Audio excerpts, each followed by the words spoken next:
তুমি কি জানো কেরালা স্ট্রিট ফুডের একটা secret item mushroom kalan spicy crispy একটা ম্যাজিক যেটা একবার খেলেই ভুলে যাবে চিকেনকেও।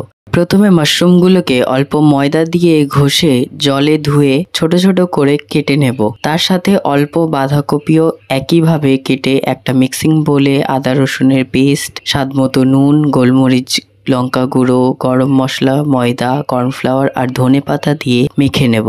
আর প্রয়োজনে অল্প অল্প ময়দা আর কর্নফ্লাওয়ারও মিশিয়ে নেব যাতে একটা ভালো মিক্সচার তৈরি হয়ে যায়। এবার মিডিয়াম টু হট অয়েলে ছোট ছোট করে মিক্সচারগুলোকে দিয়ে ভেজে তুলে নেব। তারপর একটা প্যানে তেল দিয়ে পেঁয়াজ কুচি দিয়ে সতে করে আদা রসুনের পেস্ট দিয়ে কষিয়ে টমেটো, নুন, লঙ্কা গুঁড়ো, ধনে ও জিরে গুঁড়ো অপশনাল, অল্প আজিনোমোটো স্ট্রিট ফুড বলে কথা, আর অল্প চিনি, chaat masala, soya sauce, ketchup আর ধনেপাতা দিয়ে কুক করে 1 কাপ কর্নফ্লাওয়ার স্লারি দিয়ে মিশিয়ে মাশরুম বিটসগুলো দিয়ে সার্ভ করব কুচনো পেঁয়াজ আর ধনেপাতা দিয়ে। এই হলো কেরালার একটা famous street food mushroom kalan recipe.